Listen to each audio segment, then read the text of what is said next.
천국에 백화점이 있대요. 물론 지어낸 이야기입니다. 사람들이 이 땅에 태어날 때 천국 백화점에 들러서요, 필요한 것들을 쇼핑하고 그걸 가지고 이 땅에 온대요. 다들 자기 욕심껏 필요한 것들을 카트에 가득가득 담아요. 그리고는 계산대로 갑니다.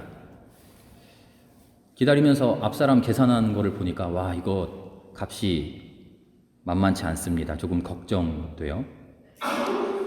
이제 내 차례가 되어서 위에 올려놨습니다. 계산하시는 천사가 바코드를 삑삑 찍습니다. 조심스럽게 얼마예요? 하고 물었더니 천사가 씩 하고 웃으면서 대답합니다.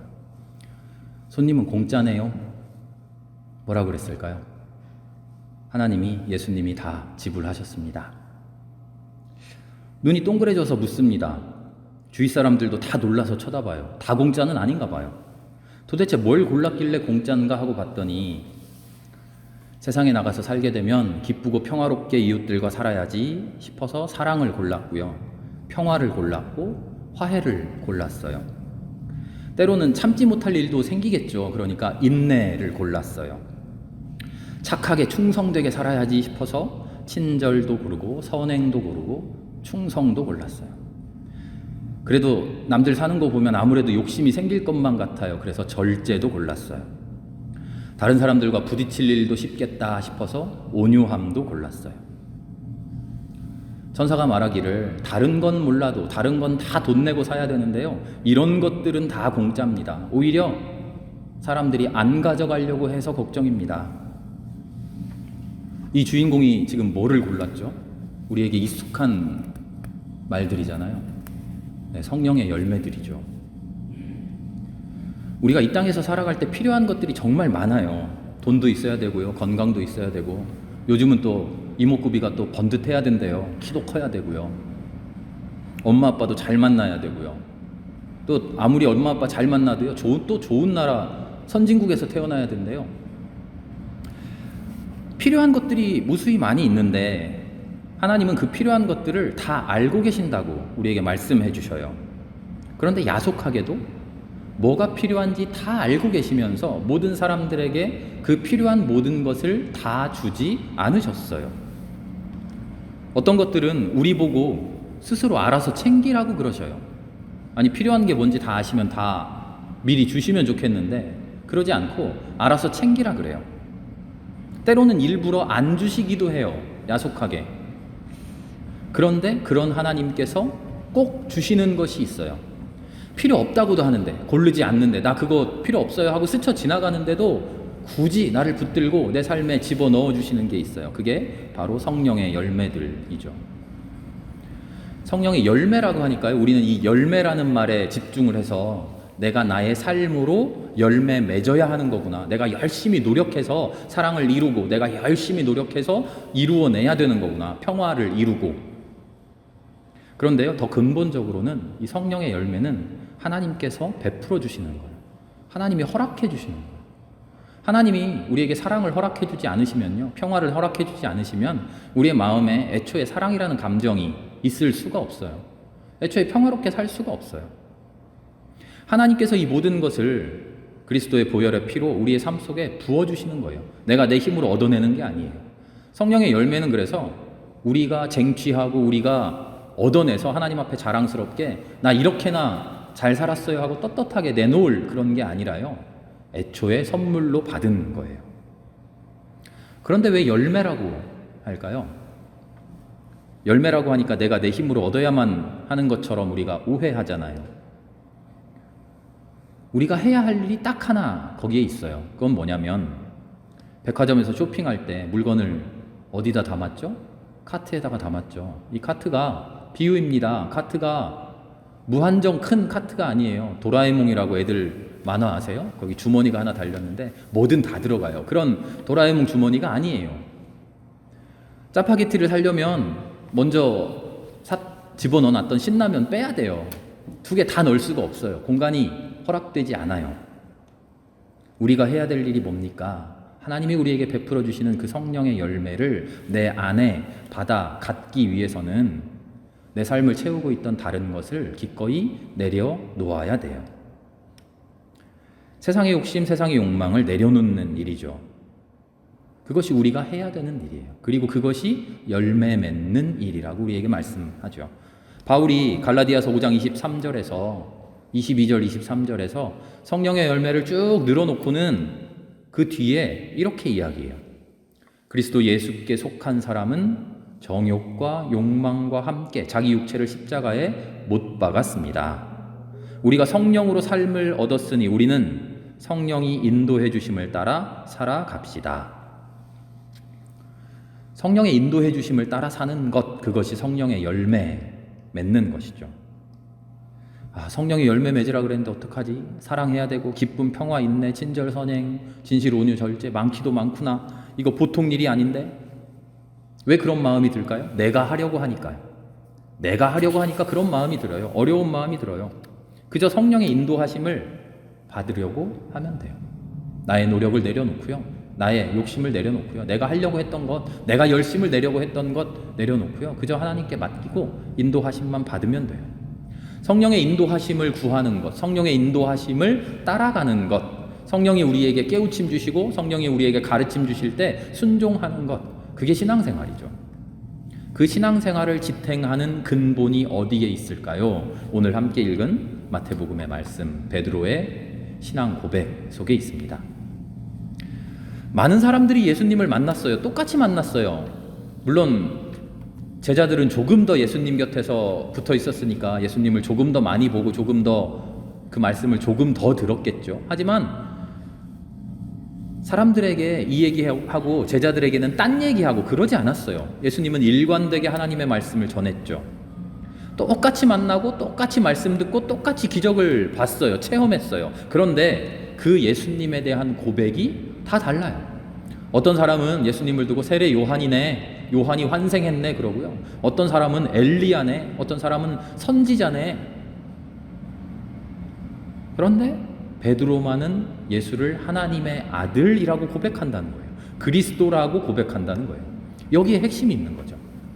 똑같이 예수를 보고 똑같이 예수님의 말씀을 듣고 똑같이 예수님의 기적을 봤는데 똑같은 것을 경험해 놓고 누구는 엘리야다, 누구는 세례 요한이다 라고 말하지만 베드로만큼은 하나님의 아들 그리스도다 라고 깨달았다는 거죠. 그러자 예수님이 베드로에게 말씀하셔요. 너의 그 고백이야말로 진실된 반석이다. 그 반석 위에 내가 내 교회를 세우겠다. 내 교회는 바로 그 고백 위에 세워진다. 이 고백은요, 베드로라고 하는 역사적인 한 인물의 고백이 아닌 것처럼 저는 읽혀져요. 베드로라는 사람의 입으로 오늘 성경 말씀 속에 그렇게 고백되고 있지만 예수님을 만나는 수많은 사람들, 예수님을 만나고 예수님의 말씀을 듣고 예수님을 체험했던 수많은 사람들, 특별히 그 예수님을 그리스도라고 깨달은 사람들, 그들의 신앙 고백, 그 고백에 대해서 예수님 지금 말씀하고 계신 거죠. 예수님을 하나님의 아들이라고, 예수님 과연 신이구나 하는 그런 고백이 아니라요, 베드로의 고백은 그런 고백이 아닌 것 같아요. 다른 사람은 요한이라고 하고 다른 사람은 엘리야라고 하고 사람 중에 하나라고 말하는데 베드로는 예수님을 신이라고 이야기했다. 역시 베드로 고백이 더 뛰어나다? 그런 이야기가 아니고요. 베드로 고백의 참된 의미는 예수님의 삶을 보고 예수님의 가르침을 듣고 똑같이 그 삶을 보고 똑같이 그 가르침을 들으면서 누구는, 다른 사람은 깨닫지 못했는데 베드로는 깨달았다는 거예요. 이렇게 사는 게 진짜 사는 거구나. 이렇게 사는 게 하나님 말씀대로 사는 거구나. 이렇게 사는 게 하나님의 아들, 하나님의 딸 되는 일이구나. 이분이야말로 하나님의 말씀대로 사는 이분이야말로 하나님의 아들이구나. 나 또한 그렇게 살 수 있을까? 베드로의 고백, 주는 그리스도시요 살아계신 하나님의 아들입니다 라는 고백은 바로 이런 의미를 담고 있는 거죠.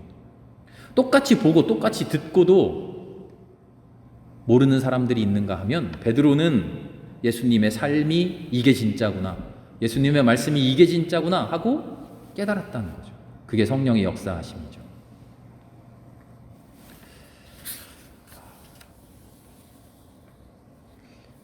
오늘 교회 이야기를 해요. 주보에 보니까 교회 1번 이렇게 적어놨죠. 오늘부터 교회 이야기를 다음 주까지 2주 동안 할 건데요. 교회는요, 사람이 세우는 것도 아니고요, 사람이 만들어가는 게 아닙니다.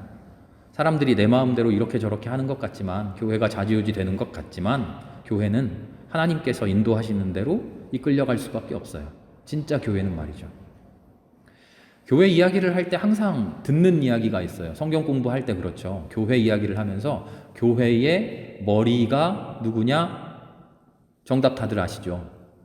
예수님이 교회의 머리가 되신다. 이게 무슨 말일까요? 예수님이 교회의 머리가 되신다. 예수님이 대장이다. 예수님이 교주다. 교회는 예수님 섬기는 곳이다. 비슷하지만 진짜 의미는 그게 아니에요. 이 성경 말씀이 어디에 등장하냐면 에베소서 1장에 등장하는데요. 예수님이 자기 맘대로 살지 못하고 자기 뜻대로 살지 못하고 하나님의 뜻에 이끌려 살아간 사람의 대표자예요. 그 예수님이 교회의 머리가 된다는 거예요. 그 예수님을 교회의 머리에 두었다는 거예요. 아버지여 내 뜻대로 하지 마시고 아버지의 뜻대로 하옵소서. 이게 겟세마네의 예수님의 기도잖아요. 이 기도가 예수님의 삶의 근본을 매우 정확하게 보여주는 것이죠. 예수님 안에 성령이 있어서, 예수님 안에 하나님의 마음이 가득 차 있어서 자기 마음대로 못하고 내 뜻대로 못하고 하나님의 뜻에만 이끌려서 살아간 사람. 그래서 예수님이 하나님이고 하나님이 예수님인 그런 경지가 된 사람, 저 사람 하나님하고 똑같아? 하나님의 아들인 것 같아? 라는 칭송을 들은 사람, 기적을 행해서가 아니라, 대단한 일을, 무리를 걸어서가 아니라, 파도를 잠잠하게 해서 우와 대단하다, 하나님의 아들이야, 신 같아, 이런 말을 들은 게 아니라 그의 삶이 보여주는 것이 하나님이라면 저런 마음 가졌겠지, 그의 마음이 표현하는 것이 하나님의 마음이 바로 저런 마음이겠지, 그것을 보여준 것이 바로 예수님인 거죠. 그렇게 살았던 예수님이, 그 예수님의 삶이야말로 교회의 머리다라는 말이에요. 교회의 머리가 되십니다라는 말이 에베소서 1장에 나오는데요. 바울은 예수님이 교회를 세우셨으니까 교회가 예수님을 섬겨야 되고 예수님이 교주이고 뭐 그런 이야기를 전혀 하지 않아요. 에베소서 1장을 찬찬히 읽어보면 바울은 이런 이야기를 해요. 우리 안에서 강한 힘으로 활동하시는 하나님의 능력에 대해서 이야기해요. 우리 안에서 강한 힘으로 활동하시는 하나님의 능력. 그러면서 이렇게 말합니다. 하나님의 그 능력이 그리스도 안에 발휘되어서, 그리스도 안에서 하나님의 능력이 발휘되어서 이렇게도 하시고 이렇게도 하시고 저렇게도 하시고 마침내 만물 위에 교회의 머리로 예수를 삼았습니다. 예수님이 대단하니까 예수님을 교회에서 섬겨라, 그런 이야기가 전혀 아니고요. 하나님의 능력이, 세상을 하나님의 뜻대로 바꾸어가는 하나님의 능력이 예수 안에 있어서 예수를 통해서 하나님의 능력이 발휘되었다는 거예요. 그렇게 발휘된 예수의 삶이 교회의 머리가 된다는 거예요. 하나님께서 하나님의 능력을 발휘하시는데 어떻게? 인간 안에, 사람 안에서 그 마음의 눈을 밝혀서 그를 불러서 하나님의 능력을 세상에 발휘하신다는 거예요. 그렇게 하나님의 능력이 충만하게 있는 곳이 교회라는 거예요. 그러니까 교회가 사람이 세운 것도 아니고요, 사람이 인도하는 것도 아니죠. 하나님께서 인도하시는 대로 이끌려가는 게 교회인 거죠. 교회를 헬라어로 에클레시아라고 불러요. 에클레시아, 그 말 원뜻이 뭔가 봤더니 부름받았다는 거예요. 불려 나왔다, 이끌려 나왔다, 억지로 끌려 나왔다는 거예요. 불러 모았다는 거예요. 그렇게 불려진 사람, 그 대표가 누구냐? 예수다. 예수를 교회의 머리에 두어라. 아까 백화점 이야기, 저도 들은 이야기에 첨가한 건데요, 아직 안 끝났어요. 천국 백화점에서 이제 쇼핑을 끝나고요, 세상으로 이제 나가려고 하는데 역시 천국답게 멋지고 화려한 대로가 펼쳐져 있어요. 다들 욕심껏 이것저것 챙긴 물건을 양손에 바리바리 싸들고 웃으면서 신이 나서 세상으로 다들 나가고 있어요. 그런데 천사가 슬쩍 또 내 옆으로 다가옵니다. 그러더니 이렇게 얘기해요. 당신 길은 따로 있습니다. 그리고 그 멋진 아름다운 길 말고 옆으로 잡아 끄는 거예요. 끌려갔더니 어떤 길이 있을까요? 포장도 안 되고 흙바닥에 먼지가 풀풀 나고 오르막 내리막 가시나무 돌짝밭에 뭐 길이라고도 할 수 없는 그런 길로 나를 데리고 가는 거죠. 그 길로 가랍니다. 그 길을 통해서 세상으로 가랍니다. 그 길이 어디로 이어졌을까요? 네, 교회로 이어지죠. 하나님의 선물 받은 사람, 성령의 열매를 짊어진 사람, 하나님의 능력이 발휘되어야 하는 사람, 그런 사람은요, 내 욕심껏 챙긴 세상의 욕망들, 그런 것들 들고 세상으로 나가는 게 아니라요, 탄탄대로를 통해서, 멋진 길을 통해서 세상으로 나가는 게 아니라요, 특별한 길을 통해서 교회로 인도된다는 거예요.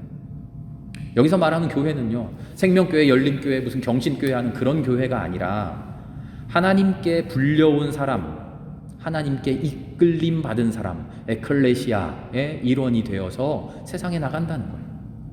교회에 등록하고 교회를 다녀서 교회로 나오는 게 아니라 이미 태어날 때부터 그는 교회가 되어 있는 거예요.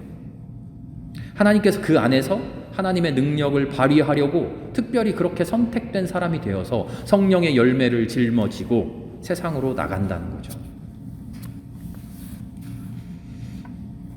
오늘 말씀의 제목을 교회를 사랑한다는 것 이렇게 적어놨어요. 여기서 말하는 교회가 물론 우리 생명교회도 됩니다만, 우리 생명교회를 사랑합시다 하는 말도 됩니다만, 우리 교회, 우리 생명교회만을 말하는 게 아니에요. 맹목적으로 우리 교회니까, 내가 나가는 교회니까 생명교회 당연히 사랑해야지, 그런 이야기가 아니에요. 근본적으로 교회를 사랑할 수밖에 없는 이유가 우리에게 있다는 거예요. 생명교회, 멀린교회 하는 그런 교회가 아니라 하나님의 부름받은 사람들, 하나님의 부름받아서 살아가는 사람들, 그렇게 사는 삶, 그것을 사랑할 수밖에 없는 이유가 우리에게 있다는 거죠. 내가 이 땅에 태어나기도 전에, 모태에서 내가 만들어지기도 전에 하나님께서 나를 사랑하셔서 내 인생에 온갖 귀한 성령의 열매들을 가득가득 담아주시고 그 값을 십자가의 보혈로 다 지불해 주시고 이 땅에서 살아갈 생명을 나에게 허락해 주시고 마음의 눈도 밝혀주셔서 참된 삶을 깨닫게 해주시고 우리의 생명 위에 하나님의 능력을 덧입혀 주시고 그 능력으로 하나님의 나라를 이루게 하시고 하나님의 일을 하며 기쁘고 가슴 벅차고 감사하게 해주신다는 거예요. 어디에서? 교회에서, 교회를 통해서, 나의 삶을 통해서, 하나님께 부름받은 내 생명을 통해서 하나님이 그렇게 해주신다는 거죠. 그렇게 내가 살아가고 있는 나의 삶, 나의 생명이 교회인 거죠. 그 삶을, 그 생명을 어떻게 사랑하지 않을 수 있겠어요? 예수님께서 베드로에게 이렇게 말씀하셔요. 시몬아, 너는 복이 있다. 너에게 이것을 알려주신 분은 하나님이다. 너의 그 고백이 진실된 반석이다. 그 반석 위에 내 교회를 세우겠다. 너의 깨달음 위에, 너의 그 결심 위에, 너의 그 결단 위에, 성령의 마음과 하나 된 그 마음 위에 교회를 세워가겠다. 하나님께서 내 삶에 베풀어 주신 그대로 그렇게 고백하고 살아가는 너로 만들어주겠다. 그렇게 살아가는 삶이 바로 교회죠. 우리는 그 삶을 사랑할 수밖에 없어요. 나의 삶 그 자체니까요. 교회는 이 건물 교회당이 아니에요. 상계동 1019번지가 아니에요. 교회는 나의 삶이에요. 오늘 이 말씀 그대로 주님께서 우리에게도 말씀하십니다. 하나님을 알게 하시고 하나님의 뜻을 깨닫게 하시고 예수의 삶을 따르는 것이 그리스도의 삶이구나. 그것이야말로 하나님의 딸, 하나님의 아들의 삶이구나. 그것을 깨닫게 된 그 마음은 하나님께서 일러주신 것이다. 그러니 너는 참 복되다. 너의 그 고백 위에, 너의 그 깨달음 위에 내가 교회를 세우겠다. 내 교회를 세우겠다. 내 삶을, 내 생명을 그 고백 위에 세워주겠다. 나의 삶이 곧 너의 삶이고 너의 생명이 곧 나의 생명이 되는 그런 삶을 내가 너에게 허락하겠다. 이 말씀이 우리에게 기쁨이 되고 위로가 되고 소망이 될 수 있기를 바랍니다. 교회를 살아가는 우리들입니다. 나의 삶이 교회입니다. 하나님의 마음을 짊어진 우리들의 삶입니다. 하루하루 살아가는 매일매일이 기쁘고 즐겁고 가슴 벅차고 복되기를 기도합니다. 함께 기도하겠습니다. 주님 감사합니다. 하나님의 마음으로, 하나님 내 안에 역사하시는 능력으로 이 세상을 살아가게 하시니 감사합니다. 다른 사람들 모두들 바라보며 소망하며 살아가는 그런 헛된 것 눈 돌리지 않게 하시고 하나님 기뻐하시는 성령의 열매에 매달려 살아갈 수 있는 은혜를 허락해 주셨으니 감사합니다. 그 은혜를 마음껏 누리는 우리들 되게 하여 주시옵소서. 그 은혜를 누리며 살아서 나의 삶이 아름다운 교회 되게 하여 주시옵소서.